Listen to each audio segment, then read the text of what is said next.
కేసీఆర్ చేసిన వ్యాఖ్యలపై మంత్రులు మీడియాను అడ్రస్ చేస్తున్నారు. లైవ్ లో చూద్దాం. మొత్తానికి సంబంధించి పునర్విభజన చట్టంలో ఎన్ బ్లాక్ అలాట్మెంట్ చేశారు. అంటే 811 టీఎంసీలు తెలంగాణ ఆంధ్ర కలిపి 811 టీఎంసీ అని ఇచ్చారు. అంటే ఇంత స్పష్టంగా పునర్విభజన చట్టంలో ఇచ్చినప్పుడు మనం రాష్ట్ర ప్రభుత్వం ఏం చేయాలి అంటే నదీ పరివాహక ప్రాంతం ఎంతైతే ఉంటే అంటే జాతీయ కానీ అంతర్జాతీయ నీటి సూత్రాల పథకాల ప్రకారం పరివాహక ప్రాంతం ఎంత ఉంటే అంత వాటర్ అలొకేషన్ అవ్వాలి. అది సహజ నీటి ఒప్పందాలు ఉన్నాయి హెల్సింకి ఒప్పందం నుంచి. దాన్ని పక్కన పెట్టి సెన్స్లెస్గా మాకు 290 టీమ్స్ మేము వాడుకుంటాం, 511 టీమ్స్ మీరు వాడుకోండి అని 10 సంవత్సరాల పాటు ఇచ్చింది కదా. అంటే లేని హక్కును మీరు ఆంధ్ర వాళ్లకు కల్పించే కార్యక్రమం చేసిండ్రు. ఆ రోజు నుంచి ఈనాటి వరకు మీరు ఈ 10 సంవత్సరాల కాలం ఇదే మన రైట్ కోసం 69.5% కోసం మనం ఫైట్ చేయకుండా 39కే మీరు ఒప్పందాలు చేసుకున్నారు. వీళ్ళు వాడుకోవడానికి వాళ్ళు హక్కు ఇచ్చింది మీరు. అంటే you have created circumstantial evidence.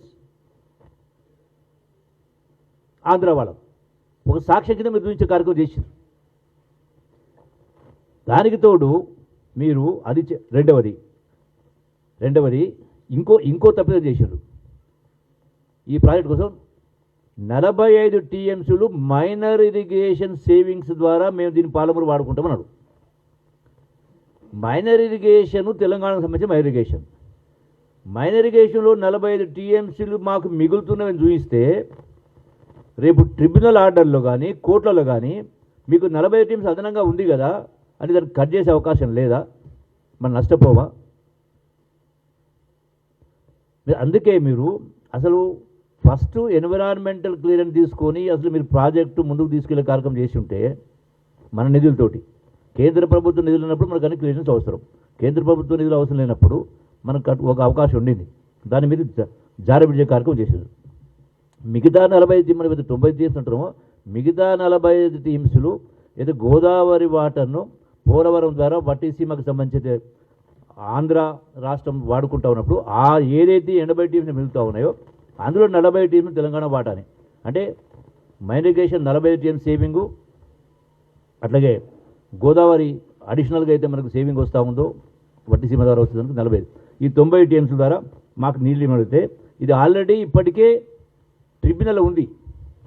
అంటే మీరు 10 సంవత్సరాల కాలం నేను ఏమంటా ఉన్నా, కేసీఆర్ గారు, కల్వకుంట్ల చంద్రశేఖర్ గారు మీరు మేధావులు కదా, మీరు 10 సంవత్సరాలు అధికారం ఉన్నారు. అసలు కోర్టులకు ఎందుకు పోతారు? ప్రభుత్వాలు చేయనప్పుడు. ప్రభుత్వాలకు న్యాయం చేసేటువంటి బాధ్యత ఉంది, అధికారం ఉంది. కేంద్ర ప్రభుత్వాలకు రాష్ట్రాల సమస్యలు వచ్చినప్పుడు ఏది న్యాయమో ఏది అన్యాయం అనుకున్నప్పుడు కేంద్ర ప్రభుత్వాలకు ఆ నిర్ణయాధికారం ఉంది, చట్టాలు చేసే అధికారం ఉంది. రాజ్యాంగాన్ని ఇప్పటికి 120 సార్లు మార్చుకున్నాం. మరి మీకు ఎప్పుడైతే పార్లమెంట్లో విభజన చట్టంలో ఎన్ బ్లాక్గా 811 టీమ్స్ ఇచ్చినప్పుడు తెలంగాణలో కృష్ణా నది పరివాహక ప్రాంతం 69.5 ఉన్నప్పుడు మరి ఆ ప్రకారం మీరు ఎందుకు ఆ యొక్క హక్కుల్ని మీరు బీజేపీ ప్రభుత్వం వాడుకోలేదు?